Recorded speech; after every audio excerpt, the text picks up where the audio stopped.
We're on the live show.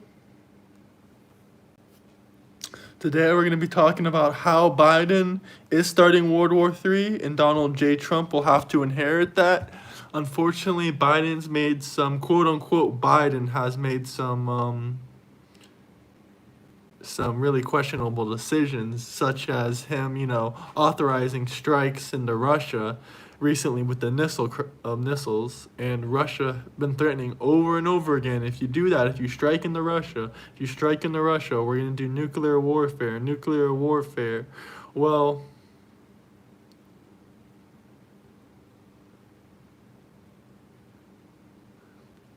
that's what we're talking about today. Sorry, guys. A little pause there. But we're seeing why the World War III is about to happen. Because of Biden, obviously. So I'm going to show you guys a few clips of, they say it's Biden, but I really don't know because, he's so old. You can see he's stumbling and falling down. It honestly makes you really think who's running the country because there's no way Russia war takes a turn overnight.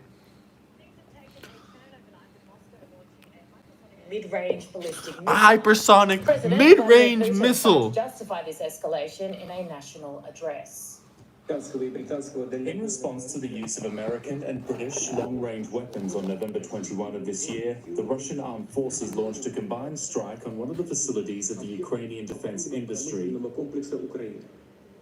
One of the newest Russian medium-range missile system was tested in combat conditions, in this case with a ballistic missile in a nuclear hypersonic warhead. We consider ourselves entitled to use our weapons against military facilities of those countries that allow their weapons to be used against our facilities. I really hate giving him a platform. I'm lucky enough now to be joined in the studio by my regular guest, Ukrainian Defense Advisor Yuri Sak, who I'm now meeting in person for the first time. So lovely to meet you. Thank you so much for coming in. Pleasure to meet you. You've been so incredible and out and about. You're one of the probably top two people that my audience will say to me, he's so powerful, he's incredible. How are you, would be my first question. Quite frankly, Erin, when I thought that I might see you in person, I thought I would be able to tell you a bit more good news. I thought we'd be talking about how Ukraine has won the war.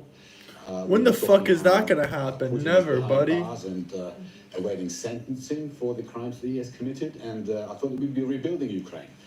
This guy is out of his damn mind. You thought Putin was gonna be in prison? Sir, if anyone's gonna end up in prison and dead, I hate to tell you this, but it's gonna be you. More than 11 million people in my country have been displaced. 6 of them are living abroad now as refugees. Almost 30% of our territory is heavily infested with mines. And according to the World Health Organization, more than 10 million people in Ukraine, and that includes both adults as well as kids, are regularly, chronically suffering from war-related traumas. So that's a long version to answer your question, how am I? We're holding on still because we're resilient and, because you want the money. Our partners are resilient is supported by U.S. money and stuff that we can use to defend ourselves. But of course, there's not. U.S. give us big boom boom. This war that ends sooner than later than Ukrainians. You said to me very early on, and it's a similar story to what Israel is saying now regarding the intentions of Iran. Russia doesn't want to just stop at Ukraine. It's not just about Ukraine. He's now, Vladimir Putin, threatening the West. You said this would happen from day one. You're right. It doesn't end with Ukraine. If Russia wins, it does not stop there. Moreover, Erin, you're absolutely right. But if you look at what is happening right now is, while we, Ukrainians, are supported by the free nations of this world, and I'd like to use this opportunity to say a simple thing, that every Australian can rightfully be proud of the fact that your country stands with our country in these difficult times. Why the fuck would they be proud about that? Their taxpayer money is gone. Right now, more than 10,000... They don't even know where Ukraine is on the map. Are facing Ukrainian soldiers And as our Now, prayers for former Ukraine, but why would they be Chief proud of said that? yesterday, Why, honestly, should an we are average Joe fighting give a somebody shit else's enemy. that he's giving you his The same taxpayer way, money? we are shooting They down shouldn't. in our skies You're funding war. Shahed drones, which originally have been created for somebody else, not for Ukraine. So these are very alarming signs because, and in pretty much everything that we shoot down, we find, of course, components from China. Of course you do. So Russia and its friends are, of course, after not just destroying Ukraine and our identity, culture, and future, they are after destroying the values, our values and your values. So any talk about the peaceful settlement of this war should take that into account. For as long as Ukraine stands, we stand a chance of continuing to live in a world based on freedoms such as democracy, freedom of religion, freedom of speech. But that world doesn't suit these guys. Russia and friends don't like it. They hate everything we are prepared to die for. And I think that's a black and white situation, and we are thankful that our partners understand that. Nuclear war, what do you think the possibility is of Putin using that capability? We have to be realistic, and that means that if a country has the largest in the world arsenal of nuclear warheads, there is some mathematical probability that at some point it might be used.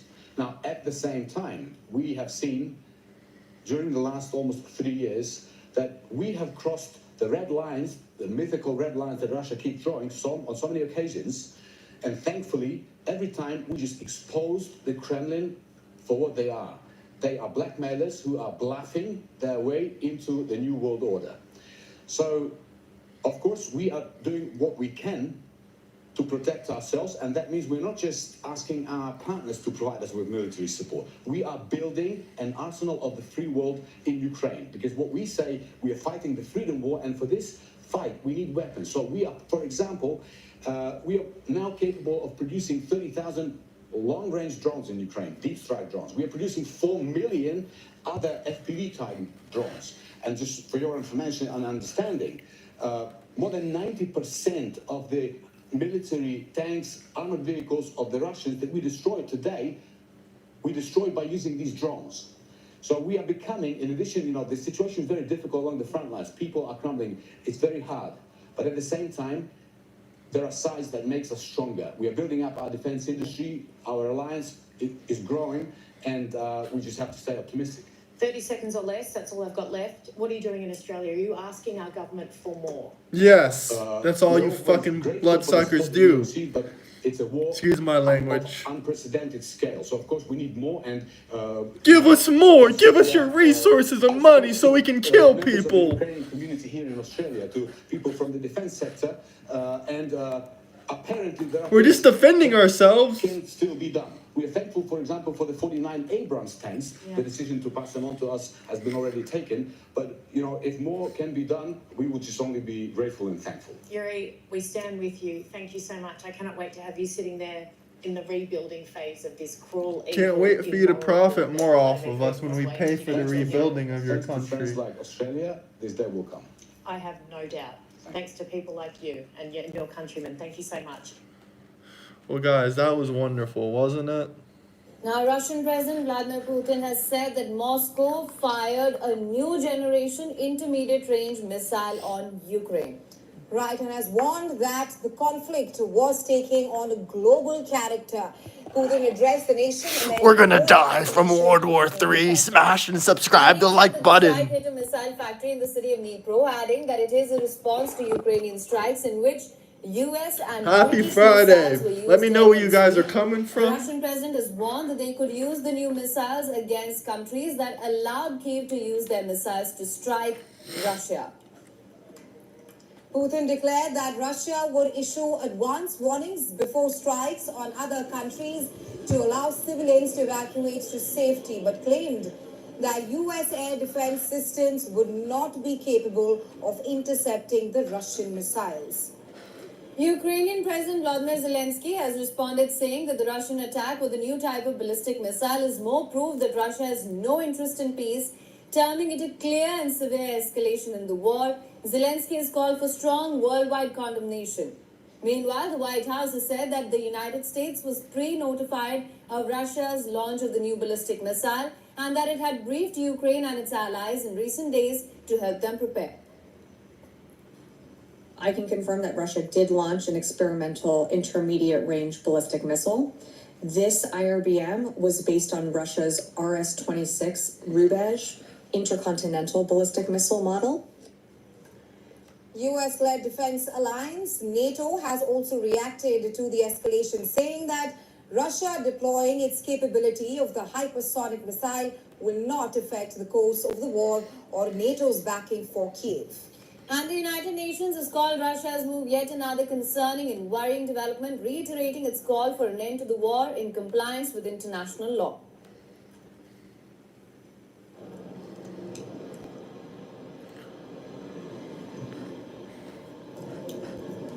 We're gonna see what's gonna happen, guys. All right, to discuss this further, we're now being Biden's joined trying by to leave this Ronald war from for Miami, Trump. Florida, and he is a former U.S. military officer, ex-CIA contractor, and former intelligence and operations officer at the Pentagon. Thank you so much for joining us on World DNA this morning. Hello, nice to be with you. Mr. Alito, Putin has confirmed that Russia hit Ukraine with the new intermediate-range ballistic missile, and in fact, it had briefed the United States in recent days ahead of the Russian missile attack as well. I want to know, ever since the United States has given a go-ahead for the use of long-range weapons within Russian territory, how do you assess the specter of a larger war or an escalation in this war, especially in light of this recent attack on Ukraine? Well, these new missiles from Russia is an answer, it's a response, a direct response to the attacks that happened during the last couple of days with the weapons that the United States and the United Kingdom gave to Ukraine.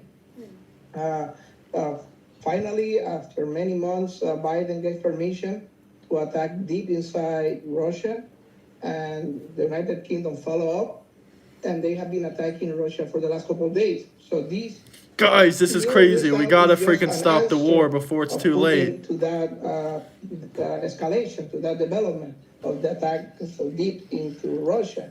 And basically, that is exactly what Biden wants, and that's exactly what Zelenskyy in Kiev want. They want to escalate for many reasons.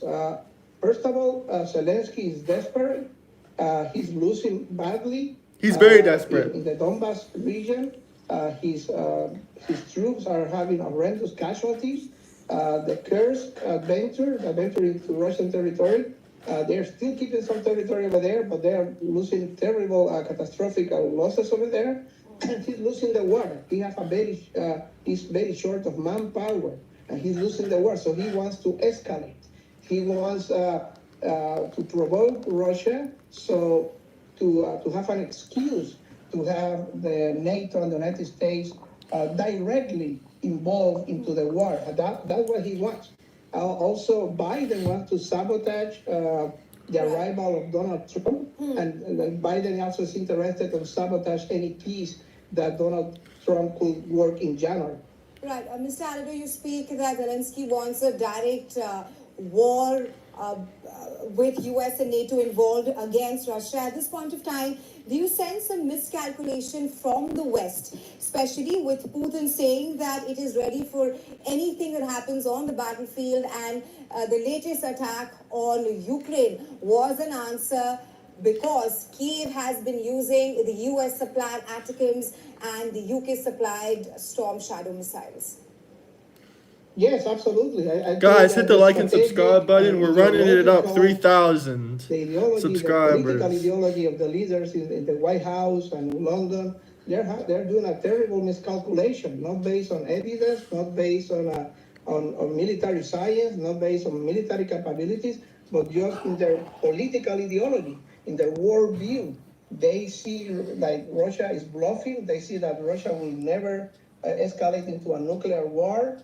Today, Buchanan, high-ranking general from the United States, said today that the United States is ready to fight a nuclear war if ever happens. So they basically think that Russia is weak and that they will impose their will, and that is the big problem. That's what we call a miscalculation, a strategic miscalculation. They don't realize that Russia is not Iraq, Russia is not Serbia, Russia is not Afghanistan, and they keep acting towards Russia like if Russia were a poor, small, third world country. They don't realize that Russia has the biggest nuclear arsenal in the world, and that this war in Ukraine is an existential war for Russia. They cannot allow to lose this war, and that is put the whole war into extreme danger. Right, Mr. Aldo, thank you so much for joining us in World DNA with your insights on this story. Thank you.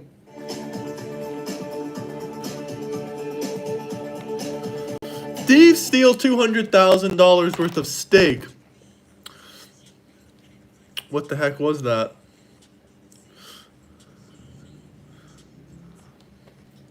After 1,001 days of war, Ukraine says it will never submit to Russian occupiers while Moscow approves the use of nuclear weapons.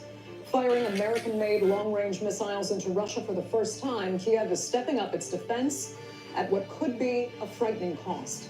As the U.S. approves Ukraine's use of more American weapons, President Putin greenlights using nuclear weapons against non-nuclear states. After almost 3 years, is this conflict entering a dangerous new phase? I'm Andrea Sankin. Today's newsmaker is the war in Ukraine.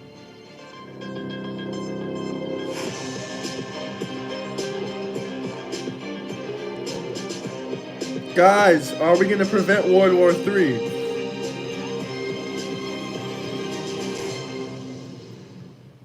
To mark the 1,000th day of conflict between Russia and Ukraine, each side again vowed to defeat the other.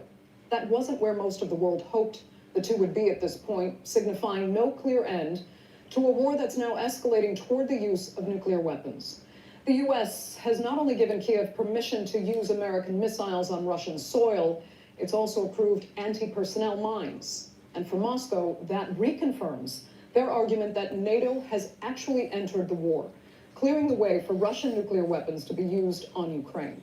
So is this just rhetoric, or has the conflict just taken a highly volatile step toward a wider war? Here's a look. The Russia-Ukraine war is entering a dangerous new phase. Dangerous ass new phase. On Monday night, Kyiv launched its most contentious strikes yet, hitting deep into Russian territory with US-supplied ATACMS missiles. Moscow has warned this escalation could have dire consequences. The strikes, which targeted ammunition depots and critical infrastructure, have rattled the Kremlin. The fact that ATACMS was used repeatedly in the Bryansk region tonight, of course, it is a signal that they want to escalate the conflict. And it is impossible to use these high-tech missiles without the Americans. Putin has said this many times. On the same day, Russia responded by lowering the threshold for its nuclear doctrine. Hit the like and subscribe button, President Putin now guys. reserves the right to use nuclear weapons in response to a broader range of conventional attacks on its territory. And the Completely escalation free, doesn't stop guys. there. Please hit the like Moscow and has subscribe received button. It's free to reinforcements. do. It's It expected helps that me, there it are helps the at channel. least 10,000 North Korean troops in Russia preparing to help retake territory in the Kursk region lost to Ukraine in August. It has been confirmed that about 11,000 North Korean troops were moved and deployed to Kursk around late October after completing on-site adaptation training in northeastern Russia. It is confirmed that they are currently deployed to Russia's Airborne Brigade or Marines to receive tactical training and drone response training, and some have participated in the war. This could open the door for a broader offensive, stretching Ukraine's already fragile defenses in the eastern Donbas region. And then there's Donald Trump. His inauguration in January has Kyiv trying to guess what comes next. Trump has promised to end the war quickly, which could mean cutting aid to Ukraine unless it cedes occupied territories. Wrong. Before I even arrive at the Oval Office shortly after This is our only hero, Donald J. Trump. I will have have the horrible war between Russia and Ukraine settled. I know them both. I will get it settled. And Europe faces a critical choice.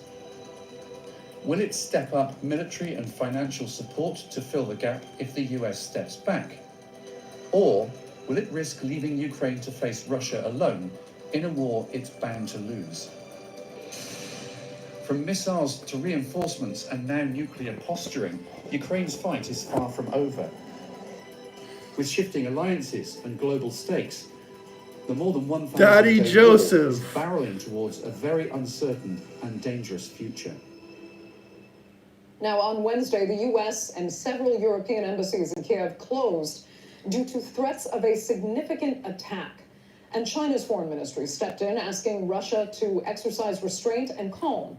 So are we witnessing a real escalation or more of the saber-rattling and rhetoric that's characterized much of the last 3 years? Well, joining me now to debate that and more are from Kiev, director of the Eurasia Democracy Initiative. Another bullshit.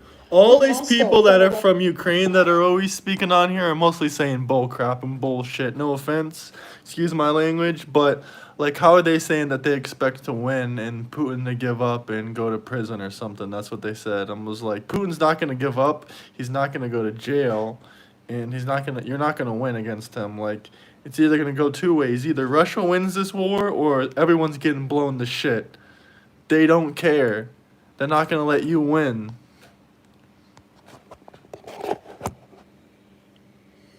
Diplomat Vyacheslav Matusov, and from Washington, Eurasia political analyst Jason J. Smart. Thanks all so much for being with me. Peter, I'll begin with you because you are obviously in Ukraine. Your military is saying now that it has, one, repelled a Russian air attack on Kiev, but you have embassies closing, you have Russia threatening to go nuclear again. So how seriously are you taking all of this right now? Does it feel like something is on the precipice? Well, the Kremlin certainly wants to feel that something is on the precipice. You know, I don't think we're feeling anything that would... Guys, vote down in the poll below. Russia versus Ukraine. Vladimir Putin is once again Who are you guys for? To try to ward off anyone and everyone who wants to continue supporting Ukraine. Honestly, I'm not for either of them. I don't know. Once again, as evidence that this is part, for the course and much of the same, is Vladimir Putin really does not need any sort of official change to the nuclear doctrine. He rules this country by diktat, by fiat. He doesn't need any of this. This is obviously a message for the outside world. Once again, Ukraine had been in the business of hitting Russian targets deep inside Russia's territory. Smash the like and button. Time using its own locally produced drones. The Ukrainians have 11 trillion in resources and its soil, and I want it.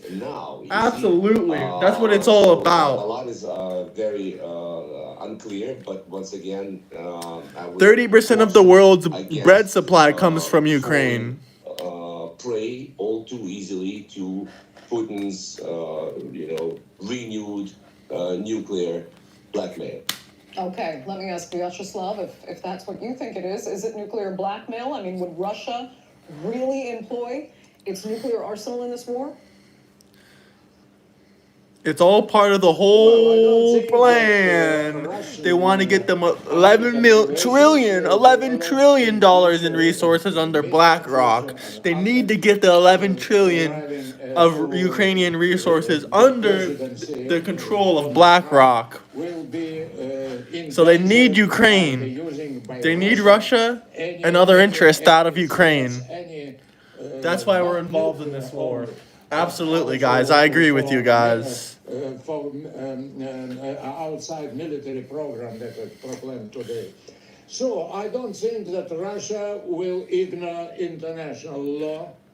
This war is unhinged.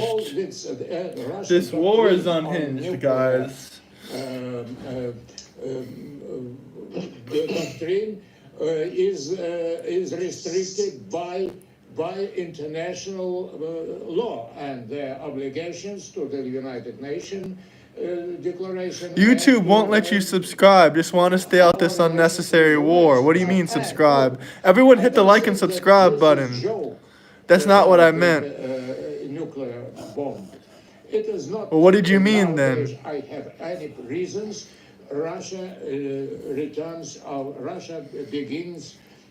Guys, Biden is trying to start World War III. This is crazy. He authorized these weapons, supposedly. I exclude it absolutely. Okay, well, let me ask Jason what you think. I mean, how concerned are you? And do you think it was actually necessary to close the embassies that have shut down?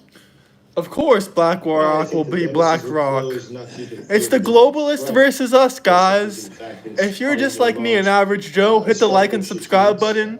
Follow me because we're fighting against the globalists like BlackRock.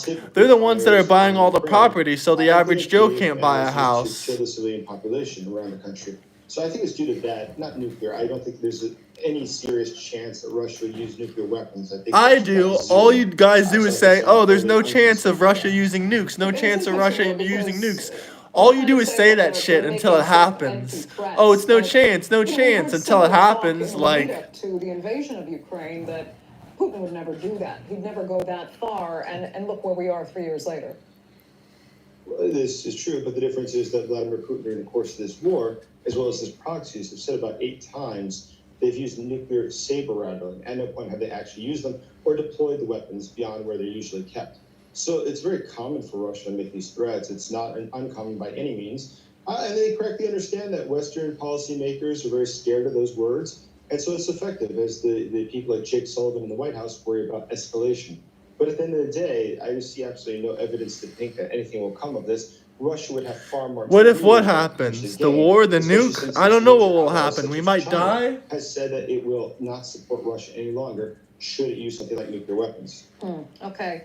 Weird enough, I had a dream that the nuke hit Ukraine and nothing happened to the rest of the world, but I doubt that would happen. Stepped up and said, hey, we're drawing this line as well. Even if a nuke just hit Ukraine, they would say, no, this is killing the whole world. We got to nuke Russia now. We got to nuke Russia. That's what they would say if they bombed Ukraine with a nuke. Uzbekistan, I believe the first summer of war. I found the like button. I don't want my kids scraped into the war. Hit the like and subscribe button if you don't want your kids scraped into the war.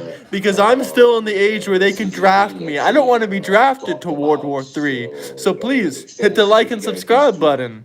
Let's stop this madness. Of the Central Asia community, countries like Kazakhstan and Uzbekistan, and that was the one serious hint at that same meeting where Xi Jinping dropped about the use of nuclear weapons being completely out of the question, completely irresponsible. Andrea, I would actually add something to that point.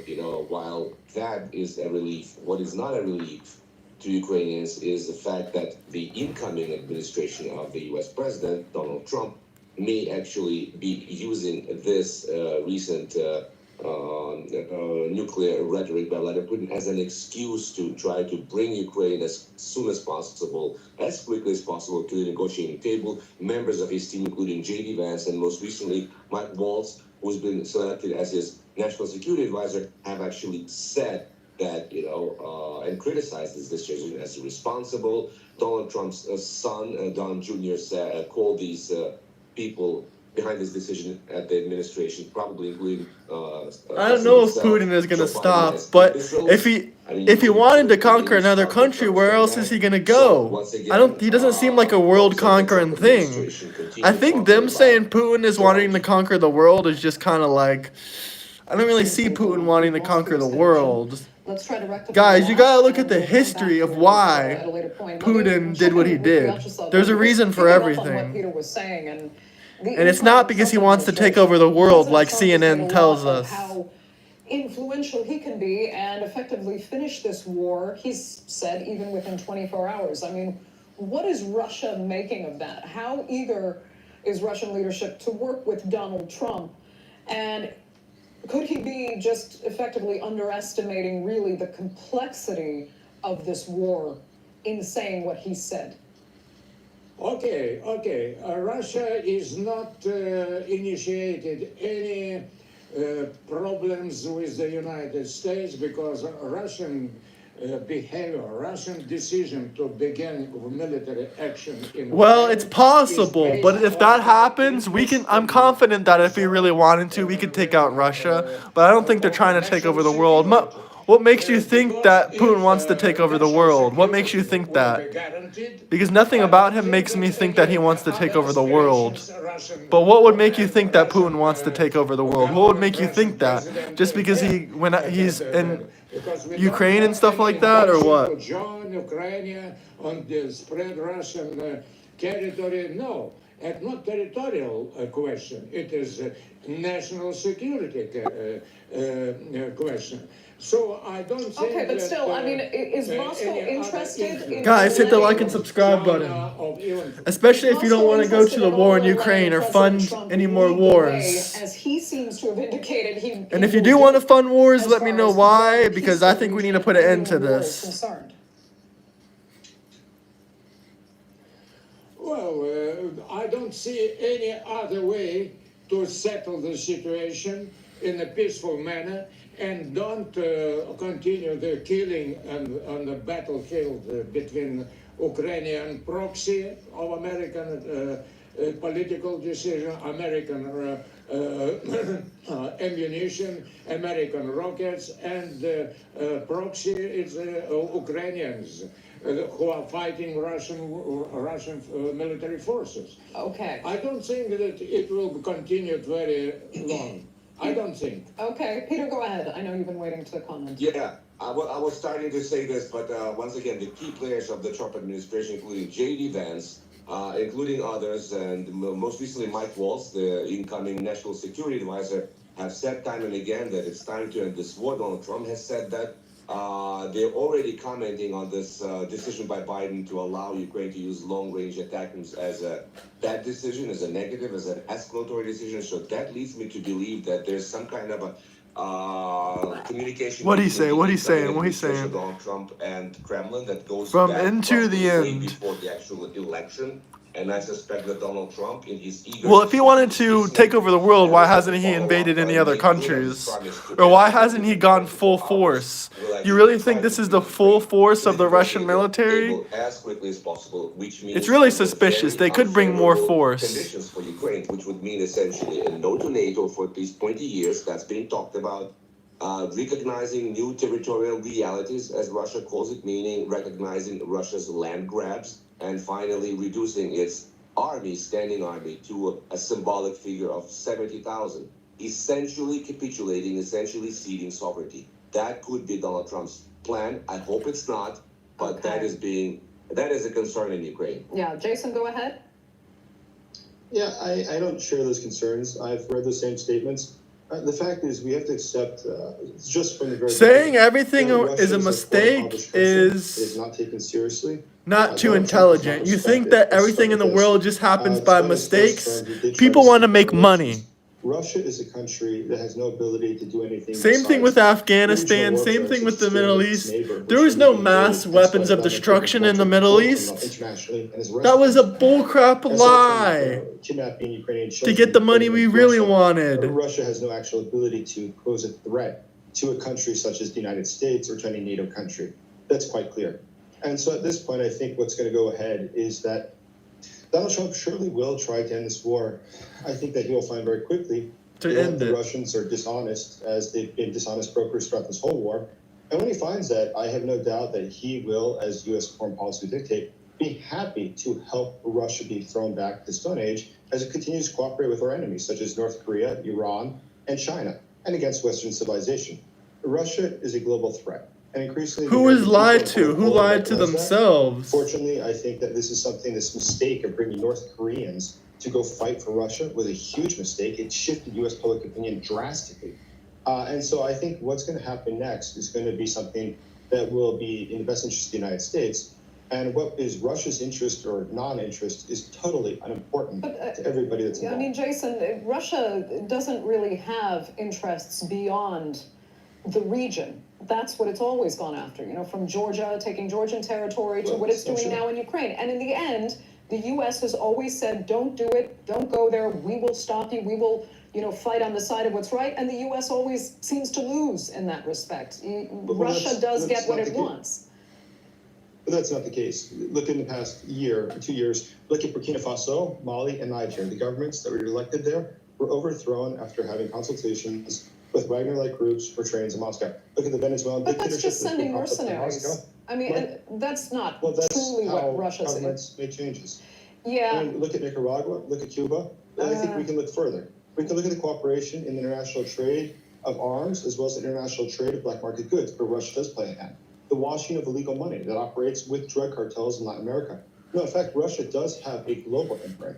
And they say that it's local or regional is simply not the case. The global imprint is one thing, but it's what it wants regionally is where it will take the more aggressive action. I mean, Vyacheslav, let me ask you if you think, Russians have said this many times before, that the United States often underestimates Russian power, influence, and its rate of success in its foreign interventions, if we can call it that. Is that what you're seeing now?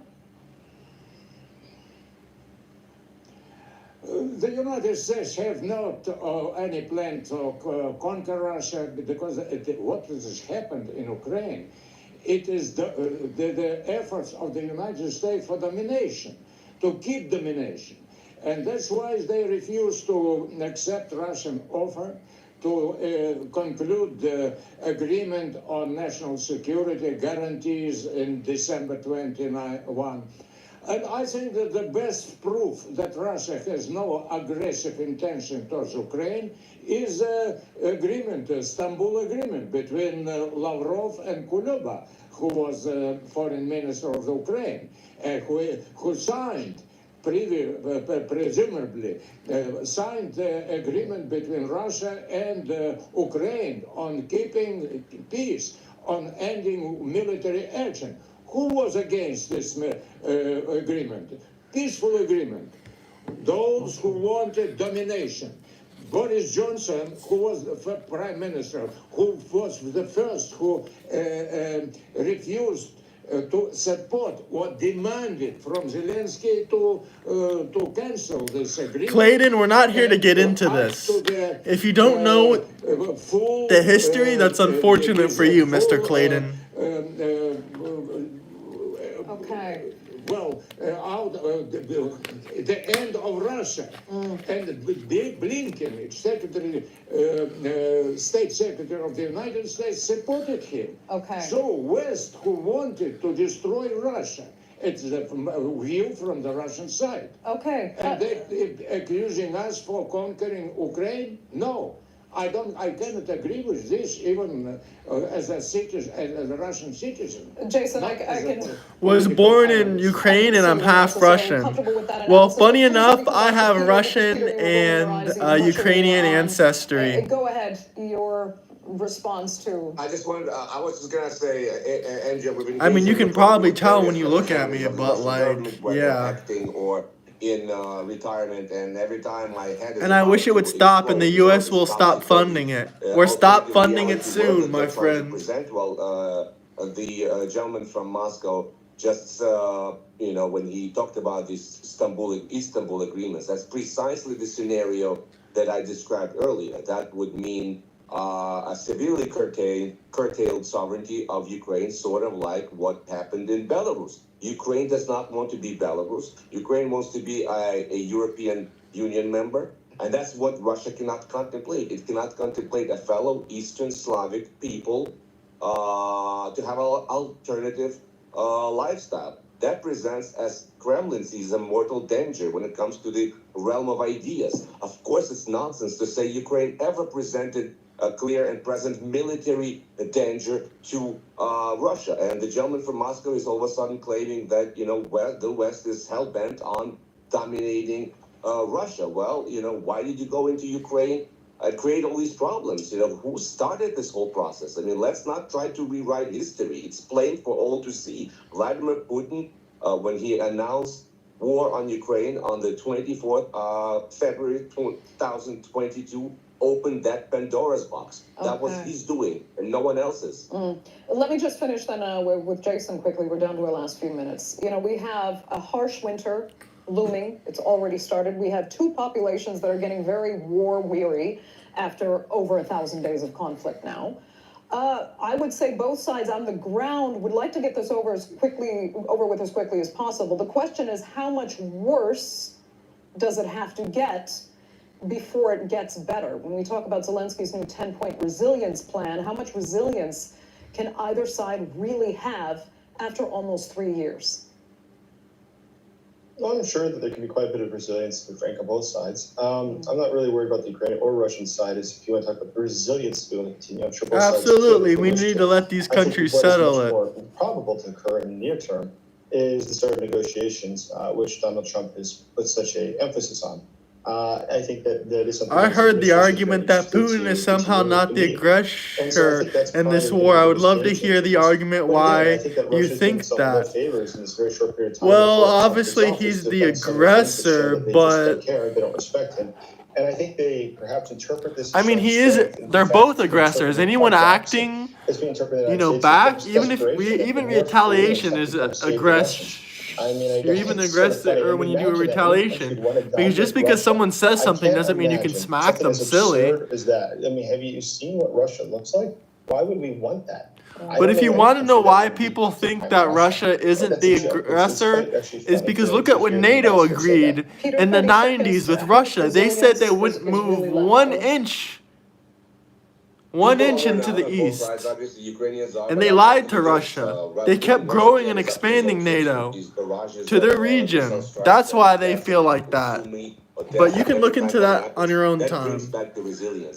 And personally, like I said, I don't think that so we're in this spiral, and I agree with Jason. No side is. I don't think Ukraine is the aggressor. I never said that. Russia is the aggressor. Not leaving it on the most optimistic note, but unfortunately that has been the trend of the last 1,001 days now. So unfortunately, that'll have to be the last word for this edition of our program. I'd like to thank all three of you so much for being with us. Our viewers, of course, for joining us as well. Remember, you can follow us on X, and do be sure to subscribe. This was after the Cold War ended. We'll see you next time. They agreed to new sovereignty. You gotta watch a whole video on it. Like I said, I'm not here to explain everything, but it was after the Cold War. I never said they were justified, and I never said they were justified.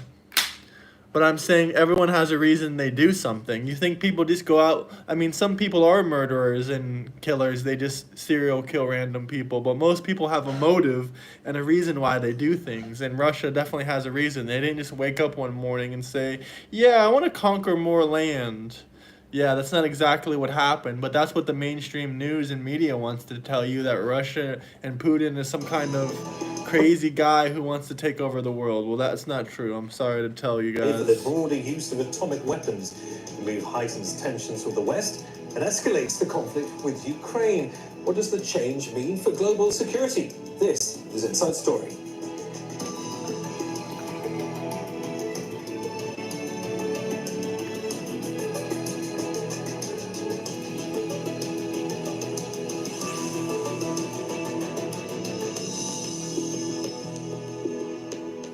Hello and welcome.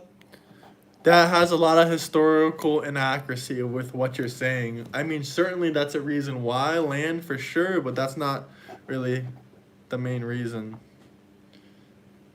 Oh, I'm sorry, sir. You don't know the history, obviously. You told me that happened during the Soviet Union. No, that was after the Soviet Union was disbanded. I'm sorry.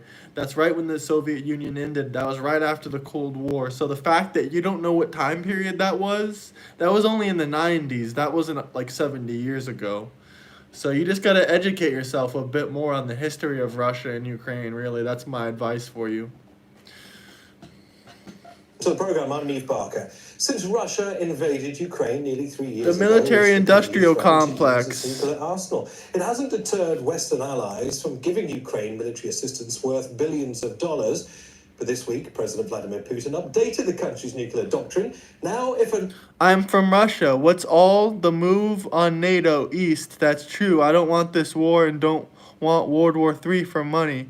Richest man, USA, Russia, Ukraine, or anybody. Well, I mean, you don't have to change my mind. I think we both agree that neither of them are in the right. Russia's not in the right, and Ukraine isn't in the right. But I just explained to you why they did it, and you're telling me no, they just want land, they just want power, they just want to take over the world. Bull fucking shit, I don't believe you. Like, you don't understand the complexities of geopolitics or people's minds. These aren't first graders. They're not in kindergarten. They don't just wake up in the morning and say, more land. No. No. There's nothing to change my mind on about. You just don't understand. You don't understand the history. Like, I just explained it to you, and a Russian just explained it to you, that NATO expanded onto Russia. But I guess you don't really care to hear the history. You just want to spout modern propaganda. Nuclear state with the aid of a nuclear power threatens Russian sovereignty, it will be considered a joint threat, and Russia can respond with atomic weapons. Source behind Putin's latest escalation. How will it impact the fighting in Ukraine, and how will the West respond? We'll discuss these issues with our panel, but first this report by Dmitry Medvedenko. Russia has the largest nuclear arsenal in the world and has been discussing changes to its nuclear policy since September. Scenarios in which nuclear weapons could be deployed now include critical threats to Russian sovereignty. Well, fine. If you want a full history lesson, if you guys want a full history lesson on why Russia did what they did, I can make that this show if you want. You are literally open mouth guzzling propaganda from a screen at the second I desperately try. Yeah. See, all you can do is spout insults. I guess you're pissed off about my opinion. Well, unfortunately, I guess you're wrong and I'm right, because one of us knows the history of NATO and the history of Russia a little bit, at least a little bit. I'm not really fully educated on the topic. I don't even know nothing about it. I know 10%, but even I know that all this happened after the Soviet Union and the Cold War ended. Aggression by a non-nuclear state supported by a nuclear state, which will now be treated as a joint attack. If that pisses you off, stay in here, because after 5 minutes or so, I'll show you a whole video. Signed the new doctrine hours after Ukraine launched US-supplied tactical missiles, ATACMS, into Russian territory. The fact that several ATACMS were used in the Bryansk region, of course, it's a signal that they want to escalate, and it is impossible to use these high-tech missiles without the Americans. Putin has said this many times. Russia and the US hold 88% of the world's nuclear arsenal. Like its European allies, Washington called the amendment irresponsible rhetoric. We have not seen any reason to adjust our own nuclear posture, but we will continue to call on Russia to stop bellicose and irresponsible rhetoric. Ukraine's President Volodymyr Zelenskyy noted it was symbolic that the changes came into effect on the 1000th day of the war. Even especially this day, they presented nuclear weapons. Yeah, regardless, I think everyone wants the war to end. And like I said, I don't think we really disagree on anything. I don't want to go deeply further to this. I don't want to repeat very simple things. Putin wants war.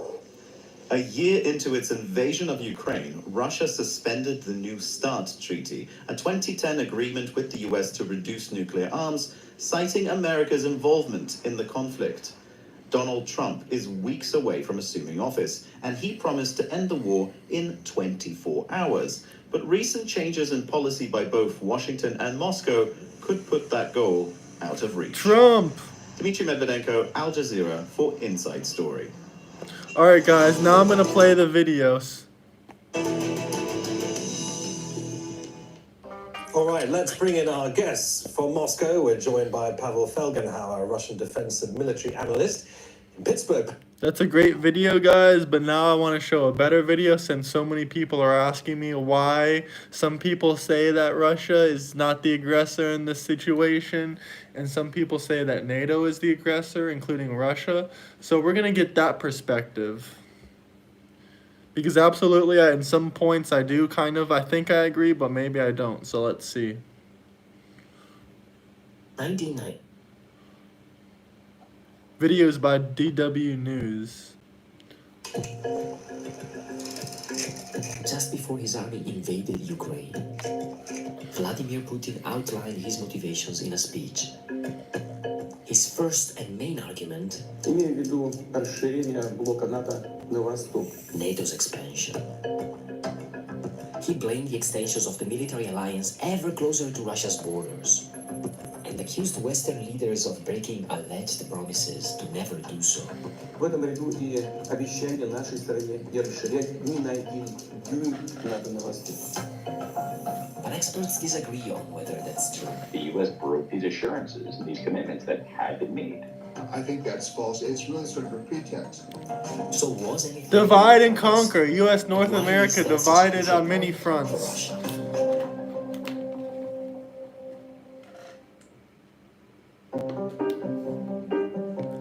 After World War II, two spheres of influence emerged in Europe, each one with a military alliance. NATO in the West, countries that would soon be part of the Warsaw Pact in the East.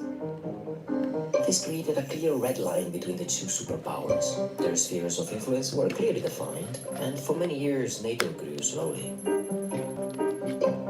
Until 1990, when that divide started to crumble here in Germany. In Germany was the key focal point of the Cold War in Europe.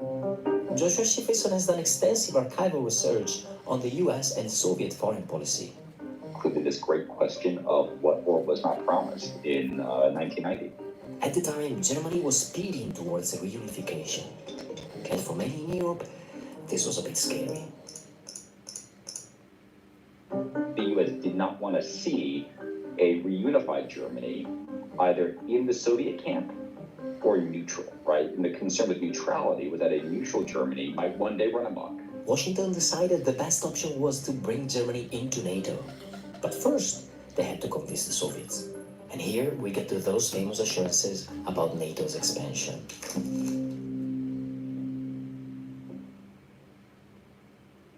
In February of 1990, in a series of meetings, US and West German leaders very openly said that if the Soviet leadership consented to German reunification and reunified Germany remaining in NATO, then NATO would not expand 1 inch to the east.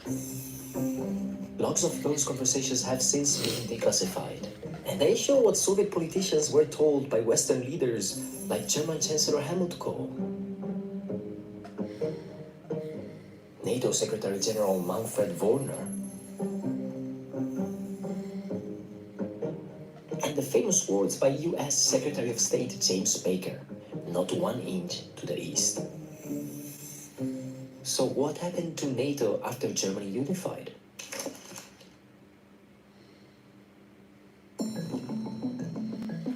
In 1999, the Czech Republic, Hungary, and Poland joined NATO. In 2004, it was the Baltic states and 4 other countries. And finally, 4 more from 2009 to just a few years ago. Georgia and Ukraine were promised membership in 2008, but are not yet members. This seems to justify Putin's grievances, but one historical event could suggest a different interpretation. Back in 1991, in the collapse of the Soviet Union. This is Stephen Pfeiffer. He was the US ambassador to Ukraine when NATO was expanding, and deputy director on the Soviet desk when those assurances were made. When Secretary Baker at that time was talking about NATO not extending forward, I understood that as not into East Germany. Pfeiffer says that those commitments didn't refer to countries like Poland or Both Trump and Putin have been resisting the UN. Of course, the UN is the new world order. So I saw the discussions about not 1 inch really in the context of Germany. But many experts disagree. That doesn't quite hold water for 2 different reasons. One is that the Soviet leadership and the Americans both understood that the question of what comes next in Europe was all about the future of Eastern Europe, not just East Germany. There's a concern that the Warsaw Pact is falling apart. And also, if I say to you, I'm not going east, it's a pretty generic statement, right? It kind of beggars the imagination to think that they only meant, oh, east only there, but no further from there. Pfeiffer, however, raises another point. When you look at the actual agreements, But there were no Biden's final house. by I NATO don't know not what that to means. enlarge. No In clue. other words, no treaties, only conversations. Nothing was written down, as we've established. But at the same time, political understandings and commitments of this sort of diplomatic commitments carry a lot of water in world politics. This is how we ended the Cuban Missile Crisis, for example. And if it didn't matter, why would we have diplomats talk to each other? Regardless of how serious these assurances were, this debate arguably misses a more important point. States don't uphold treaties just because they're written down. If those leaders in those states decide to change course, then a treaty is not going to stand in the way. So all the emphasis on writing things down, it puts the cart before the horse. NATO's expansion can be better explained by focusing not on those conversations, but on the countries involved. On one side, the US. Guys, watch this. This is very important. If you want to know why Russia did what they did. Fundamentally a byproduct of the unipolar era, right? At this moment in time where the U.S. had great power, very few constraints, and at least some policymakers who had an idea that American power and influence applied to the world would generate lots of good for the United States as well as good things for the world. On another, the countries that joined NATO. It wasn't that NATO said, let's enlarge. It was you had countries such as Poland emerging from the records of the Warsaw Pact saying, we want to be a member of NATO, we want to be a member of the European Union, and we are prepared to do all of the things that requires. And finally, Russia, whose motivations are not limited to NATO. I think there are really three reasons behind what Russia's doing. One is the geopolitical concern. The Russians want a sphere of influence in the post-Soviet space, and Ukraine is a very important part of that. So they're trying to bring it back. But there are two other issues at play here. One, I think, is a domestic political concern, and that is for the Kremlin, a Western-oriented, democratic, economically successful. That kind of Ukraine is a nightmare for the Kremlin because it leads to Russians asking, why can't we have the same political voice? Hit the like and subscribe button. We're almost at 3,000 subscribers. Love you all. Which I just think it's Vladimir Putin. And he's quite emotional about Ukraine. He's very emotional and even angry about it.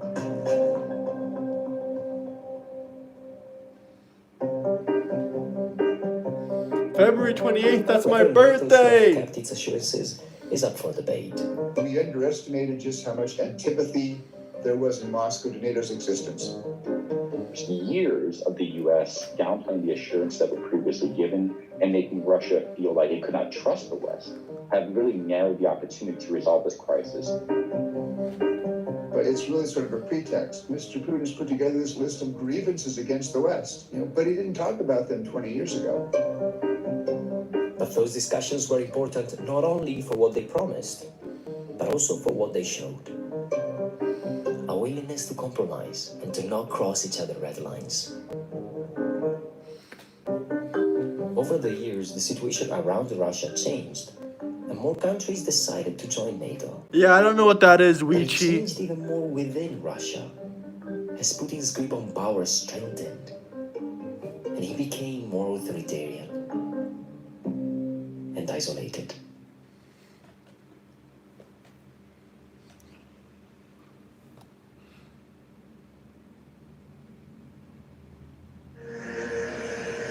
The world's attention is on the border between Russia and Ukraine, the site of the Guys, I'm educating you. I'm educating you. War. Russia has already annexed Crimea, part of Ukrainian territory, and plunged Donbas in Ukraine's southeast into a separate conflict. Our allies and partners are ready to impose severe cost and significant harm on Russia and the Russian economy. If Russia changes borders again by force, this will be a challenge to the whole of European security. But how did Ukraine become a flashpoint between Russia and the West? And why won't Russia leave Ukraine alone? I don't think that Putin's finished with Ukraine. I don't think he will leave Ukraine unmolested.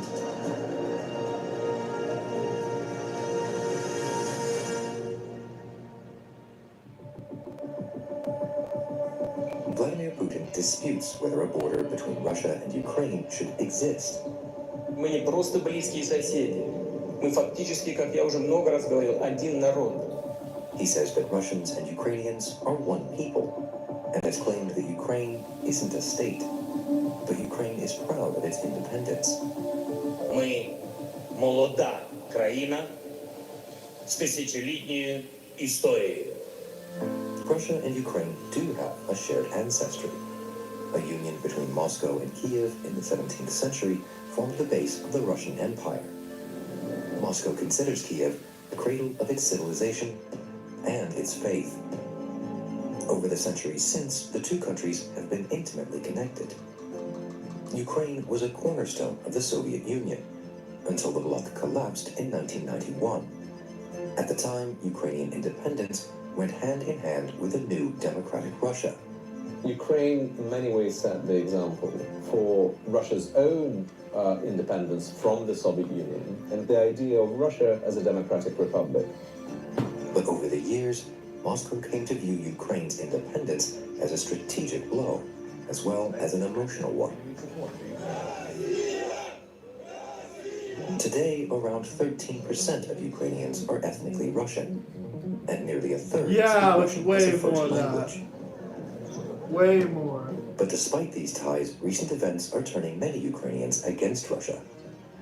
It's a country which is responsible for 14,000 dead soldiers and civilians in the war in the east of Ukraine. It's a country that grabbed part of their territory. It's the country that poses constant threat. 75% of Ukrainians born since 1991 now see their future as in the EU, rather than with Russia. But a democratic Ukraine with ties to the West is unacceptable to Russia, mainly due to Ukraine's strategic significance. Ukraine is caught between two spheres of influence, the West and its defensive alliance NATO on one side, and Russia on the other. Vladimir Putin is determined to keep Ukraine in Russia's orbit and keep it out of alliances with others. Putin doesn't want Ukraine to join NATO because he now sees it as antagonistic towards Russia. A fellow Slavic country, as he says, the same people as us, as a member of NATO, as part of the West, is an affront. In 1991, NATO's borders in Central Europe only ran as far east as Germany. But as former Soviet bloc countries joined, the NATO alliance in Central Europe now runs in some places right up to the Russian border. Ukraine itself separates Russia from 4 NATO members. As far as Russia is concerned, Ukraine must never join NATO. And for Ukraine's first years of independence, that didn't seem likely. Ukraine was led by governments friendly to Moscow. But by Ukraine's 2004 presidential elections, it was clear Ukrainians had begun to look westwards, and Russia's influence had its limits. With the help of mass protests, Putin-backed candidate Viktor Yanukovych lost to pro-Western Viktor Yushchenko. It became known as the Orange Revolution, and was evident that Russia was losing control of Ukraine. Orange Revolution, it mattered because people rose against somebody he backed. It showed that people have agency. Even when Yanukovych was voted in 5 years later, Putin still couldn't get his own way in Ukraine. Yanukovych continued to look both ways, to Europe and to Russia. Guys, we're dying over a country that wasn't even founded independently 50 years ago. What a sack of fucking shit. Yanukovych eventually ditched the EU deal in favor of the economic pact with Russia. But many Ukrainians felt sold out. It wasn't even Protests in independent. Kiev followed. Yanukovych's response was brutal, sparking further demonstrations and the downfall of his government.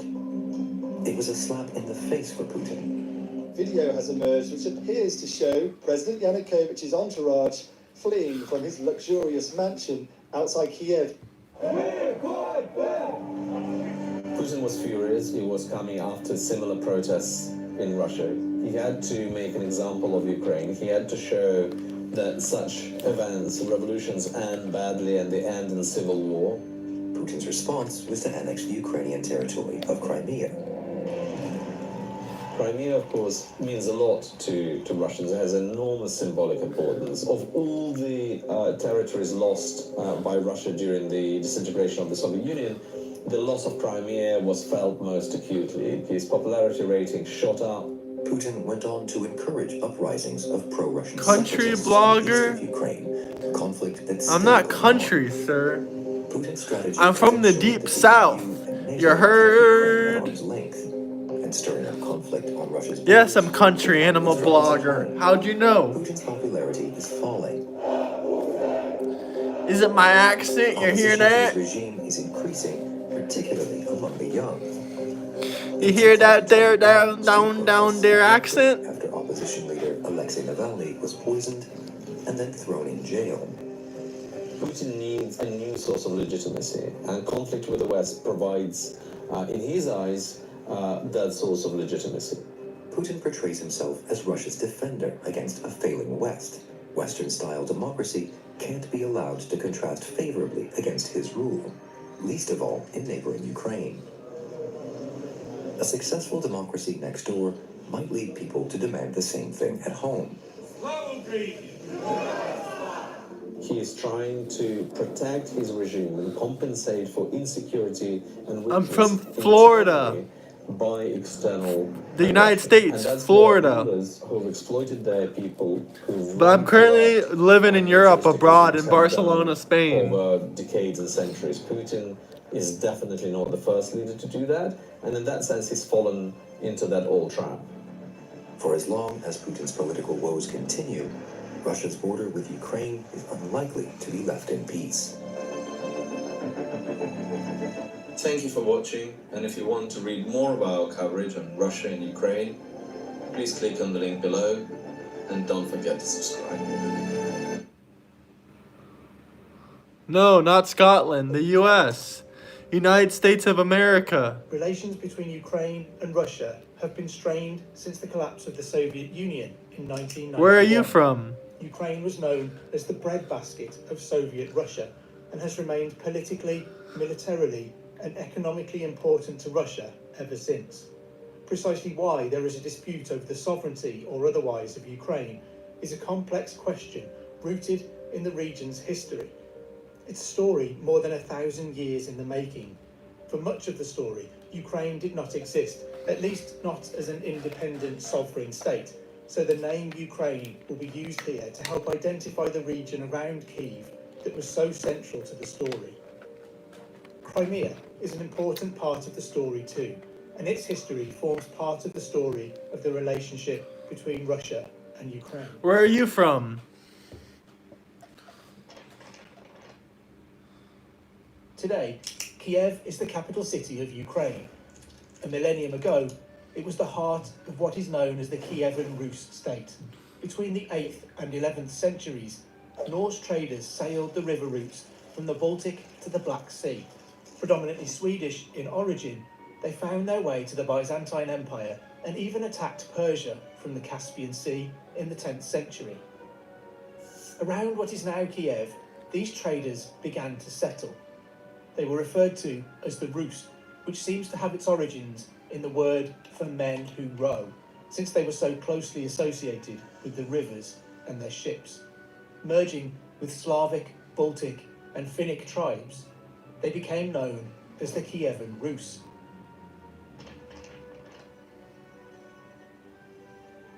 The Rus tribes are the ancestors of those who still bear their name today, the Russian and Belarusian people, as well as Shout out Russia. Kiev was referred to by the 12th century. How is your city doing during the war? What are your thoughts about the war? Are you scared about getting drafted or something into the war? The rulers of the region were styled Grand Princes of Kiev. The association of Kiev with the early heritage of the Rus as the root of the Russian 1,200,000. That's a lot. Imaginations of those beyond modern I'm looking Ukraine. this up right now. It was important to the birth of Russia, but now lies beyond its borders. This 1,000-year-old connection is the beginning of an explanation of the present tensions. People are always willing to fight over places that exert a pull on them. In 1223, the irresistible expansion of the Mongol horde reached the Kievan Rus state. On the 31st of May, the Battle of the Kolka River was fought. That's where resulting you're in a from? decisive Mongol victory. Although the horde left the region after the battle, the damage had been done, and they would return in 1237 to complete the conquering of Kiev and Roose. This began the breakup of the Roose states and left the region under the dominion of the Golden Horde, in some places for centuries more.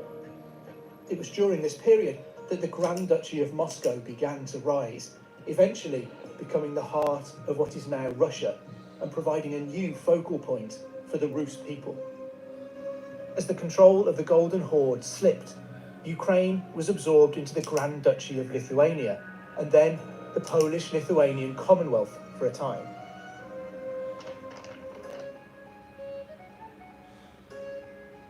Cossacks, who were most closely linked with Kiev and Ukraine, began to resist the control of the Polish-Lithuanian Commonwealth and rebelled in favour of joining Russia. Under the Grand Princes of Moscow since 1371, Russia had been slowly forming from disparate states. The process was completed in the 1520s under Vasily III. A Russian state appealed to the Rus peoples of Ukraine and exerted a pull. Do you like it there in Russia? In 1654, the Cossacks signed the Treaty of Pereyaslav with Tsar-elect. Do you Russians like Russia? How do you feel? Romanov dynasty. This saw the Cossacks break with the Polish-Lithuanian Commonwealth and formally offer their allegiance to the Russian Tsar. The USSR would later style this as an act that reunified Ukraine with Russia, bringing all of the Rus people together under a Tsar. Crimea, which had been a Khanate, had been part of the Ottoman Empire, but following war between the Ottoman and Russian empires, Crimea had been briefly independent before being annexed by Russia on the orders of Catherine the Great in 1783, a move that was not resisted by the Tatars of the Crimea and which was recognised formally by the Ottoman Empire. During the 19th century, a Ukrainian identity began to emerge more fully, closely linked to the region's Cossack heritage. By this stage, Russians considered Ukrainians, as well as Belarusians, as ethnically Russian, but referred to both groups as Little Russians. In 1804, the growing separatist movement in Ukraine led to a ban on teaching the Ukrainian language in schools in an effort to eradicate the threat of a breakup of the Russian Empire. From October 1853 to February 1856, the region was rocked by the Crimean War. The Russian Empire fought a coalition of the Ottoman Empire, France. It's okay, I like the US, but not Biden. Battles of Alma and Not Joe Balaclava, the Biden. charge of the Light Brigade, and Florence Nightingale's experiences that led to the professionalisation of nursing, before being resolved by the siege of Sevastopol, a critically important naval base on the Black Sea. The Russian Empire lost the Crimean War, and the Treaty of Paris, signed on the 30th of March 1856, saw Russia forbidden from basing naval forces in the Black Sea.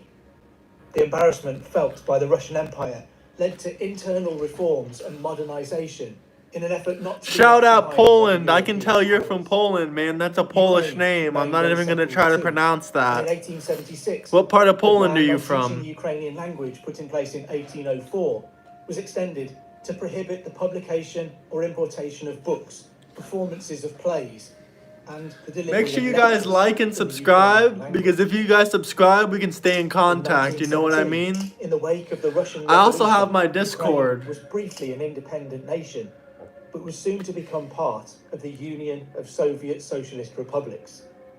The USSR, that would be a dominant force in world politics for most of the rest of the 20th century. Warzawa. Hopefully I was said about that to right. fall. Probably not. I'm horrible at pronunciations, like I just told you. But In 1922, I want everyone in Russia here to and join my Ukraine were Discord. two of the signatories If you guys of want the to join founding my document Discord, we can of talk the one-on-one USSR. in there. I With would its love to wide, talk to some sweeping, Russians, some fertile Polish plains, people. It would become known as the breadbasket. I mean, of I the already Soviet have some in Union, my Discord. providing grain The and Discord food is growing. that made it an invaluable part of the USSR. But here's... That fact only made what happened next. That's the all link more to the shocking. Discord if you guys are on The Discord. Holodomor was a state-sponsored famine created by Stalin's government in the Ukraine as an act of genocide. Crops were seized and sold to overseas markets to fund Stalin's plans.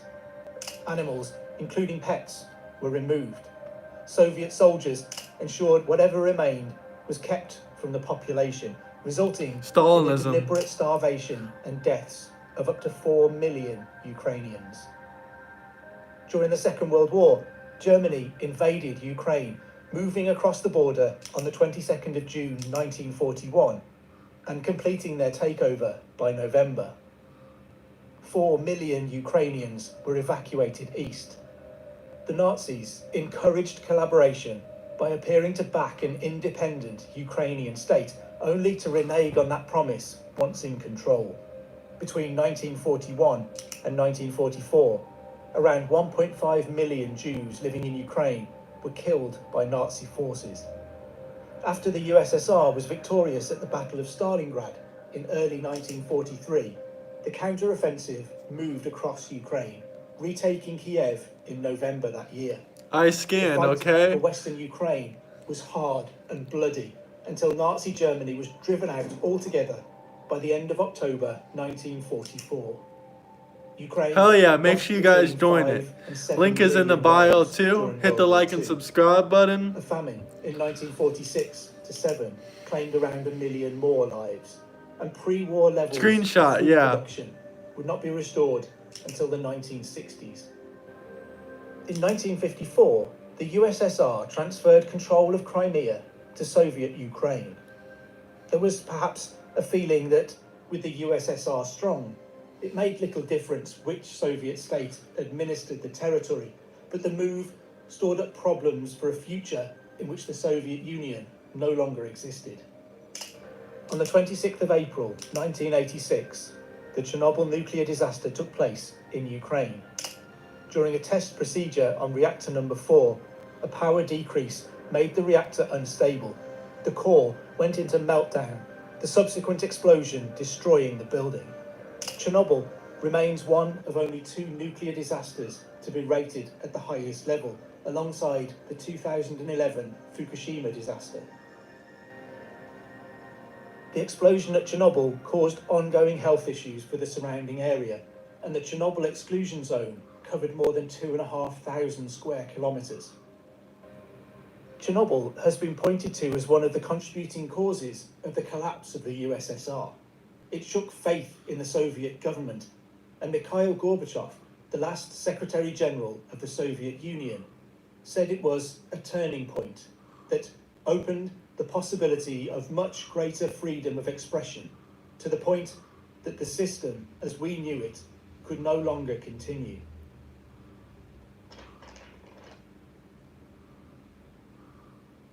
Five years later, in 1991, the Soviet Union collapsed. Ukraine was one of the signatories of the document disbanding the Union, which meant that it was, at least on the surface, being recognised as an independent state. In the same year, a referendum and election were held. The referendum question was, do you support an act of declaration of independence of Ukraine? Over 84% of the population took part, almost 32 million people, voting 92.3% in favour of an independent Ukraine. In the presidential election, 6 candidates ran, all backing the Yes campaign, and Leonid Kravchuk was elected the first president of Ukraine. After the collapse of the Soviet Union, Ukraine became the 3rd largest holder of nuclear weapons in the world. Although it possessed the warheads and the capacity to make more, the software that controlled them was in Russian hands. Russia and Western states agreed to recognise and respect Ukraine's independent, sovereign status in return for handing most of its nuclear capacity over to Russia. In 1994, the Budapest Memorandum on Security Assurances provided for the destruction of the remaining warheads.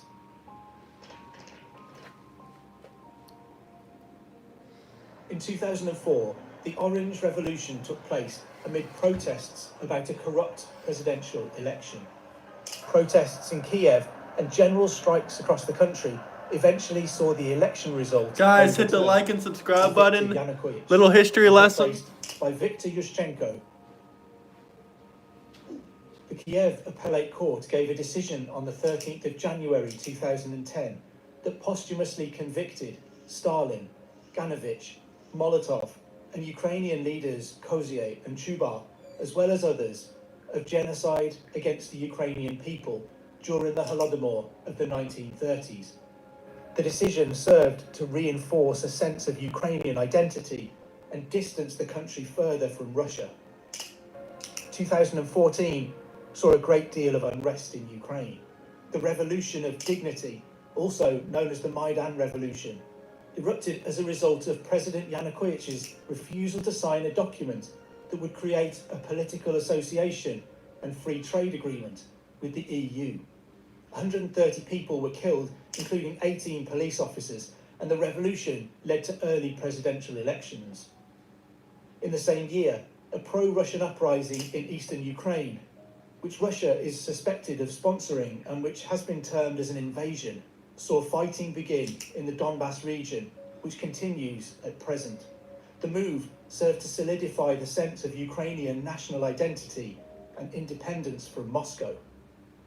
Also in 2014, Russia annexed Crimea, which had been part of Ukraine since 1954.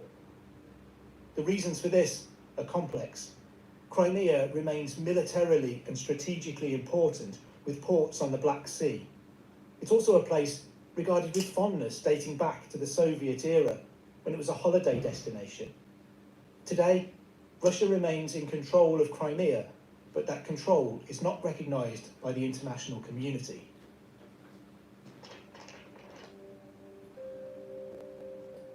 Ukraine remains in a state of unrest that dates back to 2014. It was exacerbated in 2019 by a change to the constitution of Ukraine that enshrined closer links with both NATO and the EU. This step confirmed Russian fears about the influence of the US and Western European states on its borders, increasing tensions in the region. On the 1st of July 2021, the law was changed in Ukraine to allow the sale of farmland for the first time in 20 years. The original ban had been put in place to prevent the same sort of takeover by an oligarchy that Russia had seen in the wake of the collapse of the Soviet Union. For Ukraine and Ukrainians, it created a huge opportunity to fill a gap in global food supply chains caused by the COVID-19 pandemic. At the beginning of 2022, Ukraine was the biggest exporter of sunflower oil in the world, the fourth largest shipper of corn, delivering grain to countries from Morocco to Bangladesh and Indonesia. Corn yields were a third lower than the US and a quarter below EU levels, leaving room for improvement. Rich Gulf states were showing particular interest in supplies of food from Ukraine. All of this meant that the former breadbasket of the Soviet Union saw its stock rise sharply, bringing with it unwelcome consequences.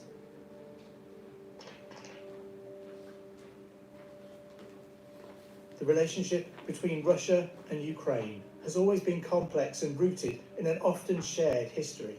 Russia has long viewed Ukraine as a Russian province rather than a sovereign state. To counterbalance this perceived attack on its independence, Ukraine has sought closer ties with the West, both with NATO and the EU, which Russia in turn viewed as a threat to its own security. Beyond a shared heritage, a sentimental connection to the Roose states that once centred on Kyiv, Ukraine remains important to Russia. It's been a buffer between Russia and Western states, and fears that it will join NATO and the EU are perceived as a threat to Russia. As a country with an economy based on food production, it remains economically as well as strategically important. Russia's concerns about who is in control of Ukraine often leave little room in its thinking for an independent, sovereign state. To some extent, Ukraine in 2022 became to Russia what Cuba was to the US in the 1960s. The Cuban Missile Crisis of 1962 saw global nuclear war narrowly averted. A sustainable, long-term solution to the relationship between Ukraine and Russia that all parties can live with may be hard to find, but it's required to avoid a repeat of the worst aspects of 20th century history.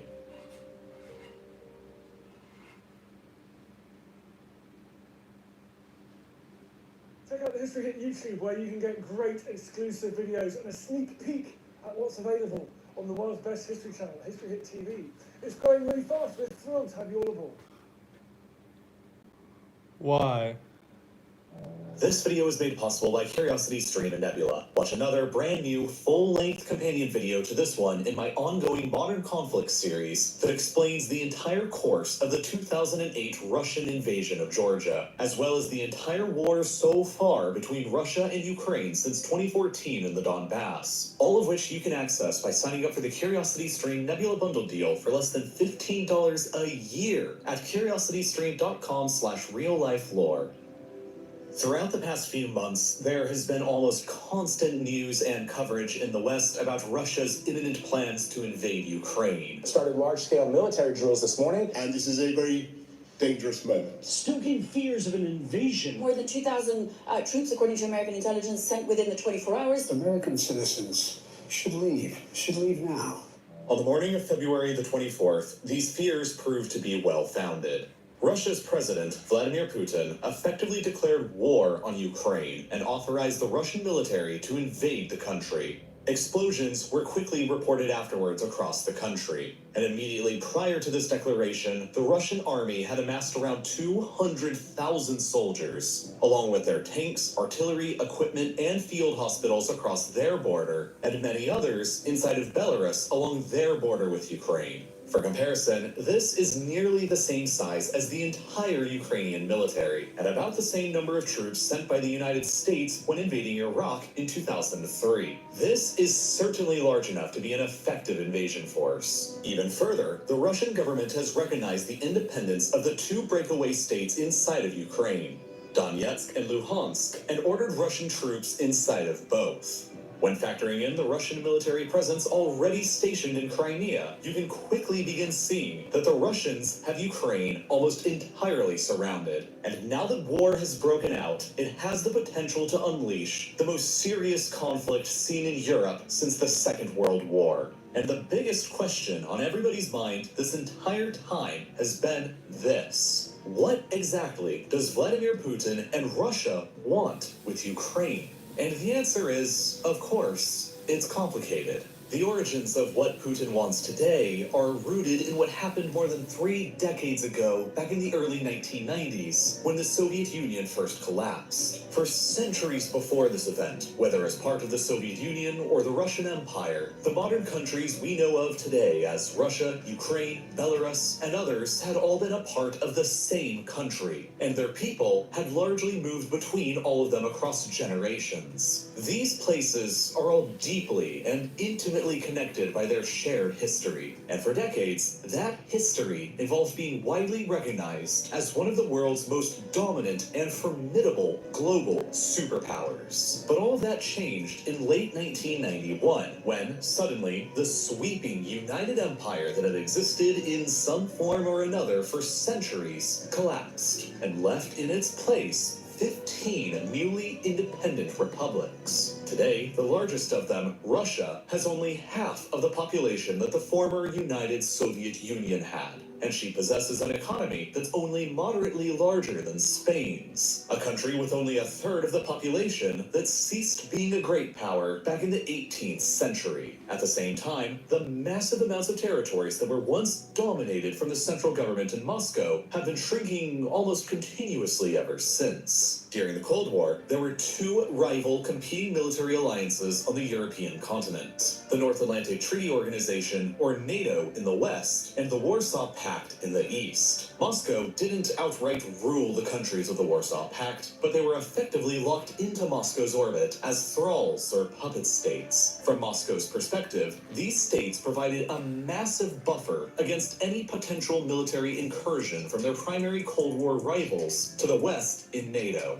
You see, from the Netherlands in the west to the Ural Mountains in the east, this whole part of Europe is dominated by a geographic feature called the North European Plain. Almost entirely flat, the plain is shaped like a funnel, with a very narrow width in northern Germany, but with a mouth that opens up increasingly wider as it approaches the Ural Mountains. As the open plain gets wider across the east, it becomes increasingly difficult to defend across its entire length. And as a result, from the perspective of any regime based in Moscow, regardless of the time period and regardless of the ideology, it is imperative to expand control westwards across as much of this open plain as possible in order to narrow the gap that they need to defend in the event of a conflict with the West. During the Cold War, the control of this plain by a regime in Moscow was at its greatest historical extent and was exerted either outright or by proxy from the Urals all the way through East Germany. And the entire wider section of the funnel was firmly controlled by Moscow, with Austria and Finland remaining neutral and Yugoslavia a non-aligned communist state. The only fronts that Moscow at the time had to truly worry about against NATO were across the Sudeten Mountains, the Black Sea, and a narrow line across the North European plain in central Germany, all easily defensible positions. Any invasion of the Soviet world from the West across these geographic frontiers would have been incredibly difficult. But in the 30 years since 1991, the situation has changed dramatically against Moscow's favor. Today, the former Warsaw Pact territories of East Germany, Poland, Czechoslovakia, Hungary, Romania, and Bulgaria are all a part of NATO, while the former Soviet republics themselves of Lithuania, Latvia, and Estonia all are as well. This reality has pushed the NATO front lines significantly further to the east across the wider section of the North European plain, and has separated Russian territory between the mainland and the Kaliningrad exclave here across what's known as the Suwalki Gap.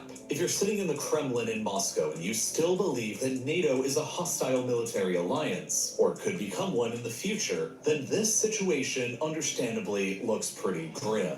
But it's not totally lost yet. In the years following the breakup of the Soviet Union, many of the newly independent republics established and joined their own military alliance called the Collective Security Treaty Organization, or CSTO, which in Europe consists of Russia, Belarus, and Armenia, but not Ukraine, which has remained a sort of neutral zone between NATO in the West and the CSTO in the East. And now, within this lens, you can easily see why Ukraine is currently and always will be a geographic core interest to Moscow. If Ukraine is within Moscow's orbit, then it pushes the CSTO's and Moscow's defensive lines to the Carpathian Mountains in the southwest, and it narrows their exposure across the North European plain to only the eastern border of Poland. And while the Baltic states do lie across the plain as well, CSTO forces could easily encircle them by rapidly advancing across the narrow Suwalki Gap between Kaliningrad and Belarus, and cut them off from the rest of NATO, meaning that they aren't as grave of a geographical threat. Conversely, however, if Ukraine became a NATO member state, it would surge the NATO front lines far beyond the Carpathian Mountains and far across the wider section of the North European plain, and place the new defensible front line across nearly 2,300 kilometers of open, hard-to-defend, flat land, the easternmost section of which would only be a little more than 300 kilometers away from Volgograd, which, if taken, would shut down the entire Volga River and cut off Russia's valuable oil and gas resources coming up from around the Caspian Sea from the rest of the country, as nearly happened during the Second World War, back when the city was better known as Stalingrad. Even further, Belarus, a friendly and loyal CSTO state that is often considered a mere extension of Moscow itself, would suddenly become an indefensible salient protruding deep into the NATO front lines, surrounded entirely by NATO territory on 3 flanks. Thus, Ukraine's outright control by Moscow, or at least neutrality, is essential to the defense of the CSTO and Russia, if you believe that NATO is a hostile aggressor or could become one in the future.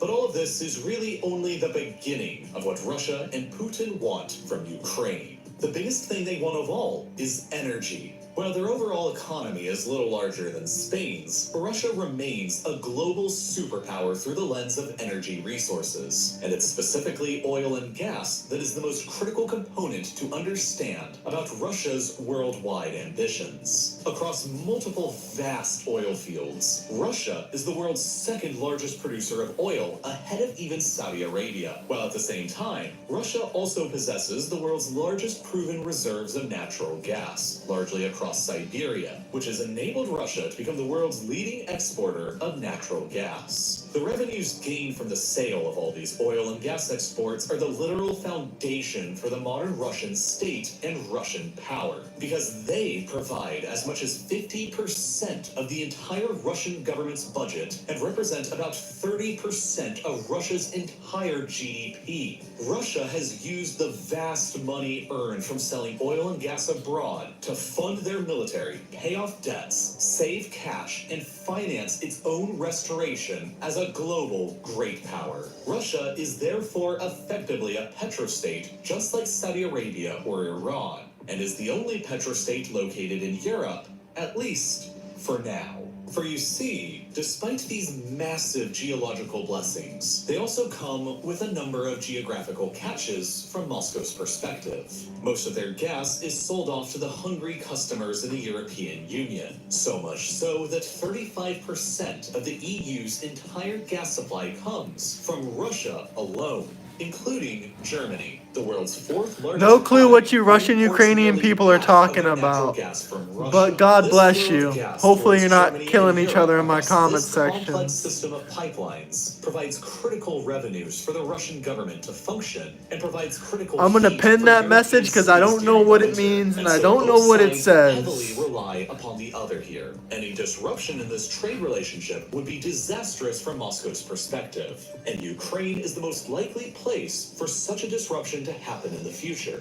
Back during the Soviet times, when Russia and Ukraine were both one country, pipelines were built across Ukraine almost like a bridge that transported gas directly from the Siberian sources to the customers in Europe. But then, all of a sudden, after the USSR's collapse, Ukraine was an independent country who was demanding tariffs to the tune of billions of dollars a year from Russia in order to continue using their country as a gas bridge to Europe. And Russia had no other choice but to agree, because the pipeline infrastructure anywhere else didn't yet exist. As late as 2005, 80% of Russia's gas exports heading to Europe were still flowing across pipelines through Ukraine. But in the decades since, Russia has sought to solve this over-reliance on Ukraine by building multiple new pipelines that avoid Ukraine entirely, like Yamal Europe across loyal Belarus, Nord Stream 1 and 2 beneath the Baltic that go directly from Russia to Germany, Moscow's largest single customer, along with South Stream, Blue Stream, and Turk Stream beneath the Black Sea. By 2024, Russia has plans to completely cease all of their gas exports through Ukraine entirely, and the government will save billions of dollars in tariffs as a result. But that is hardly what has been so threatening about Ukraine recently. Significantly more menacing to the perspective of Moscow was the discovery, for the first time in early 2012, that Ukraine's exclusive economic zone within the Black Sea may contain I have no clue what you're talking about. 2 trillion cubic meters worth of natural gas, largely concentrated around the Crimean Peninsula. To make matters even more interesting, further technological advancements in the early 2010s that enabled the successful drilling of natural gas and oil from shale rock unlocked the potential shale gas hotspots for Ukraine around Donetsk and Kharkiv in the east and around the Carpathians in the west. Beginning in 2012, there was suddenly a very real possibility that almost out of nowhere, Ukraine had the world's 14th largest reserves of natural gas, just behind Australia and Iraq. But as a relatively poor country, Ukraine lacked the finances, the technology, or the equipment to successfully harvest any of these resources in any John large Doe, quantities. America. But that all changed when, shortly America afterwards, needs to the stop Ukrainian funding government began Ukraine. granting exploration and America. drilling rights to the likes of Shell and Exxon. It was suddenly possible that within a few years, these Western companies would enable Ukraine to transform into Europe's second petrostate, which would have not only been a direct and serious competitor to Russia's own gas supply to the European Union, and thus at the same time a major threat to the Russian government's budget and GDP. Hit the like and subscribe button if you agree. Hit the like and subscribe to button. the European Union and NATO as well. And this is what's really, in my opinion, what this whole situation is truly about. In 2012, at the time when these discoveries were initially made, the man in charge of Ukraine was Viktor Yanukovych, a pro-Russian politician who was keeping Ukraine more politically aligned with the interests of Moscow. So long as he was president, these discoveries were not directly threatening to Russia. But when suddenly in February 2014, his government was toppled in a pro-EU and pro-Western revolution in Kiev, Moscow was very quick to take the opportunity to invade some of Ukraine, seize the Crimean Peninsula, and annex it in the name of historical claims and protecting ethnic Russians. But by seizing Crimea, the Russians also took direct control of 2/3 of Ukraine's coastline and, by extension, the vast majority of Ukraine's maritime exclusive economic zone. And, most critically, an estimated 80% of Ukraine's potential offshore oil and gas reserves. In addition, billions of dollars worth of drilling equipment and other assets in the peninsula were seized by the Russians, all of which completely crippled the Ukrainian government's future potential to challenge Russia's gas supremacy in Europe. To make matters even worse, from Ukraine's perspective, the areas of Ukraine that are the most rich in shale gas are located very near to the most major conflict zones encouraged and funded from Moscow, with the Donetsk and Luhansk rebellions here and the Transnistria breakaway republic in Moldova over here, which, in my view, is not a coincidence. As a result, Shell and Exxon both backed out from all of their contracts with the Ukrainian government shortly afterwards, leaving Ukraine with no capability to extract the remaining resources themselves, and no capability to challenge Russia's occupation of Crimea.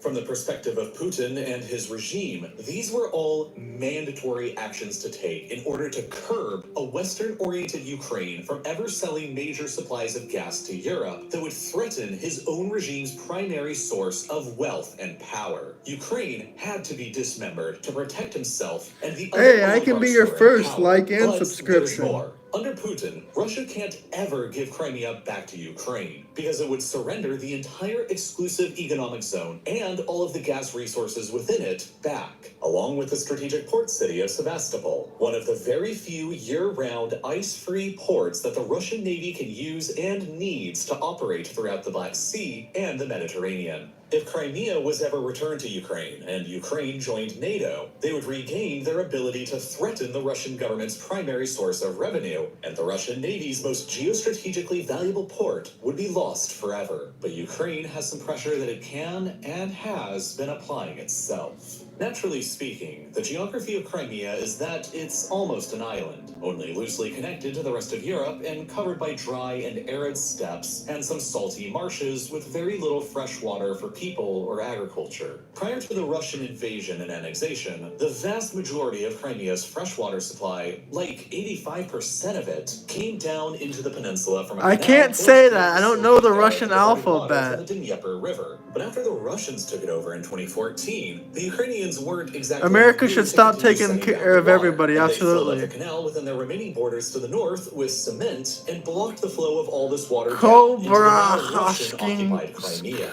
As a result, How was Crimea that? Was has your name ever good? since been essentially dying That's a my death from Russian 1,000 pronunciation. cuts, as it steadily recedes back into the dry and arid steppe of history, while modern climate change is only making everything even worse, as 2020 was the driest year ever on record in Crimea since record-keeping began 150 years ago. As a result, the Russian government is struggling to maintain its hold. The capital city Simferopol's reservoir is today less than 7% full, and the city has been having to ration water supplies, even after the Russians built a nearly $4 billion bridge across the Kerch Strait here to connect the peninsula over to the Russian mainland. Shipping in water is difficult, and life for the more than 2 million people on the peninsula is getting harder after the annexation, not better. The Russian government is having to spend billions of dollars a year to financially prop up Crimea, and it's largely all because of this canal being shut down by the Ukrainians over on the other side.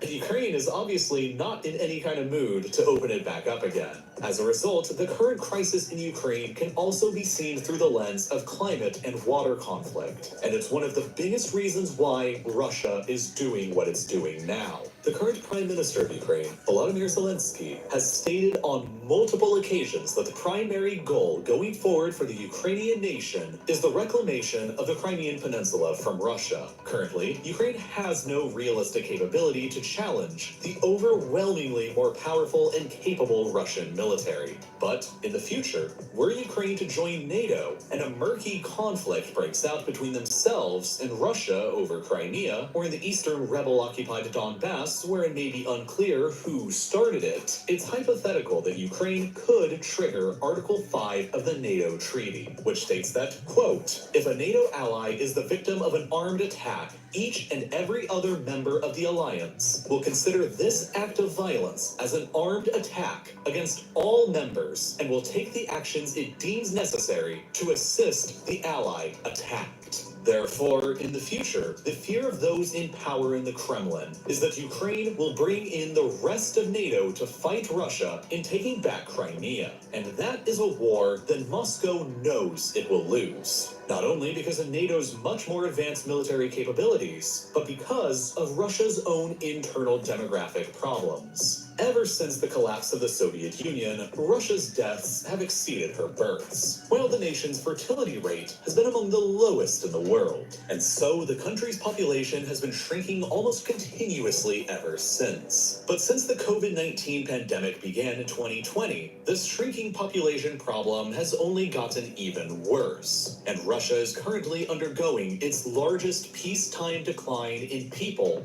ever in all of recorded history, even worse than during the 1990s, right after the Soviet collapse. Right now, Russia has around 25 million men within the country who are of military service age. But the government knows that as time continues on, that potential pool of manpower is only going to get smaller and smaller. Therefore, it could be reasoned behind the inner walls of the Kremlin that the longer Russia waits to act upon Ukraine, the more difficult it is going to become in the future. And so the earlier, the better. Now, by occupying Crimea and by maintaining conflicts in the Donbas region of eastern Ukraine, Russia has so far succeeded in keeping Ukraine out of NATO. And by building up troops along the border and hosting joint military exercises in Belarus, Moscow is further able to signal to Ukraine that they are in danger, which can panic investors in the Ukrainian government and damage the economy even further, and which forces Ukraine to spend even more money on their own military and defense, taking away vital cash that they could be using to further develop their own natural gas infrastructure. And of course, Russia has been fueling a war inside of Ukraine in the east now for years, ever since 2014, that has greatly depleted the Ukrainian government's time, manpower, and resources. After being taken over by pro-Russian separatists following Russia's invasion and annexation of Crimea, both Donetsk and Luhansk declared their independence from Ukraine 8 years ago, and after being supported financially and militarily from Russia, have continuously been fighting a war against the Ukrainian government ever since that has already claimed the lives of more than 14,000 people. For years, most of the territory of each has been controlled by the Ukrainian government. But just a few days ago, Russia, for the first time, officially recognized both as fully independent countries separate from Ukraine and deployed their troops into each. Right now, as I made this video, it's still unclear what exactly Putin is ultimately planning for Ukraine. He may only be plotting a limited strike into the country in order to permanently sever both Donetsk and Luhansk from the country, as he did with Crimea 8 years previously, and effectively occupy each. He may also be plotting a further limited strike from Crimea in order to neutralize the block in the canal in order to free up Crimea's struggling water supply. He may be planning to go further, though, to ensure that this situation never happens again, and push Russian territory all the way to at least some of the Dnieper River to simultaneously stabilize Crimea's geographic position by freeing up the water supply, deny even more of Ukraine's coastline and access to natural gas reserves, and set up a stronger potential defensive line against any attack from the west along the Dnieper River's banks. Alternatively, he may also be planning a southern takeover of Ukraine, which would simultaneously bring Donetsk and Luhansk into Russia, link up Crimea with the Dnieper River and the canal, block off Ukraine from the rest of the Black Sea, and transform the country into a landlocked state, permanently removed from any remaining offshore gas deposits, and link up mainland Russian territory with both Crimea and loyal Transnistria in the west. Or he may really be planning an all-out assault to take over the entire country, so as to guarantee that Russia and the CSTO's defensive lines against NATO are pushed further back towards the more narrow opening of the North European plain between the Carpathian Mountains and the Baltic Sea across the border of Poland. And in so doing, guaranteeing that Ukraine will never be used against them. And He's trying to squeeze the US. Think about it. He's on both sides of us. Once he takes over Ukraine, he could completely squeeze us. Another former Soviet state who isn't a member of NATO and conveniently already has a pro-Russian breakaway state that Russia will eventually get around to recognizing as well. I don't know about that. It's all a part of Putin's repeatedly stated goal of bringing back the old Soviet and Russian empire for the 21st century. Now that Putin has chosen to invade, it's not entirely clear what's happening as the facts on the ground are rapidly developing. But what is clear are Putin's demands. He has demanded that the West agree to 3 main terms. 1, that Ukraine never be allowed to join the NATO alliance. 2, that NATO and the United States withdraw all of their armed forces from Eastern Europe back to the pre-1997 boundaries of NATO, ending in Germany, effectively abandoning Poland, the Baltic states, and much of the rest of Eastern Europe. And that 3, NATO and America agree to freeze the NATO alliance as is and rule out any future expansion of new members. And that the alliance will not hold any military drills in Ukraine, Eastern Europe, or in the Caucasus without prior Russian consent. The West and NATO, of course, will never accept any of these terms, and Putin must know this. But through the lenses of geographic security, the economics of oil and gas, the changing climate, the shortage of water in Crimea, and Russia's own sensitive internal demographic crisis, it's clear to see what Russia's primary concerns are with Ukraine, and only time will tell how Russia and Vladimir Putin act upon those concerns. But by analyzing how Putin has acted before during times of crisis, we can likely figure out how he'll act again in the future. The recognition of both Donetsk and Luhansk as independent countries and the deployment of Russian troops into both before launching the full-scale invasion across the entire country next mirrors a striking, uncanny resemblance to exactly what Putin and the Russian government did against Georgia 14 years previously, back in 2008. Back then, the Russian army invaded the country of Georgia in what would ultimately become the first European war of the 21st century. 2 pro-Russian breakaway provinces inside of Georgia, Abkhazia and South Ossetia, were each recognized by Russia as fully separate and independent countries, and then, by using the pretext of Georgian occupation of both, Russia deployed troops into both, and from there, initiated a full-scale land, sea, and air invasion across the rest of Georgia. Across the 12 days of intense fighting that followed, the Russians occupied both Abkhazia and South Ossetia within Georgia, solidified their de facto independence, and effectively dismembered the country, displacing nearly 200,000 people and causing Georgia to sever all diplomatic relations with Russia. However, it was, in the end, a decisive victory for Russia and for Vladimir Putin, as it kept Georgia from joining NATO. Well, guys, that was crazy. That's pretty much it for right now. Just kidding, it's not it.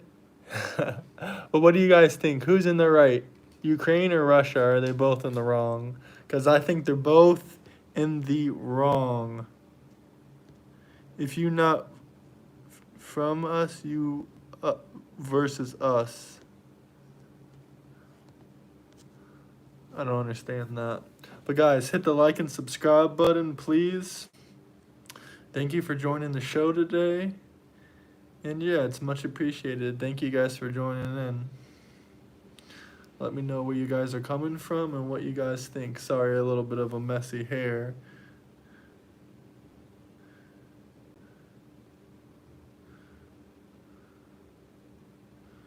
But it's normally like that.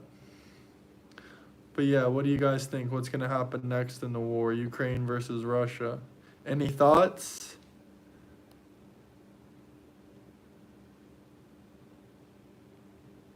Any thoughts?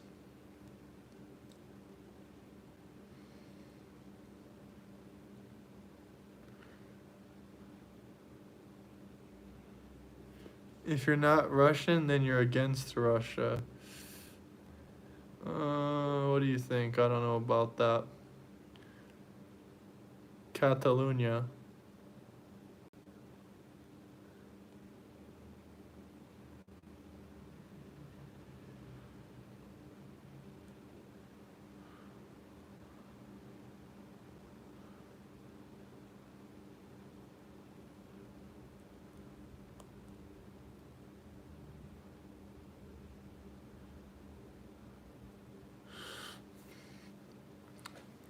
Nah, I mean, it just depends on whose side you take.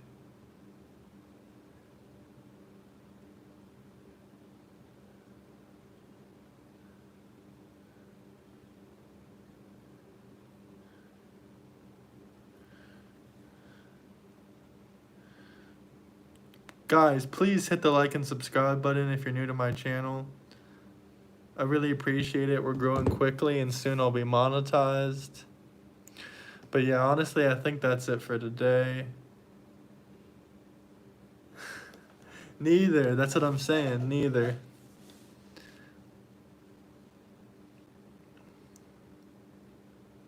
Alright, guys. Peace out.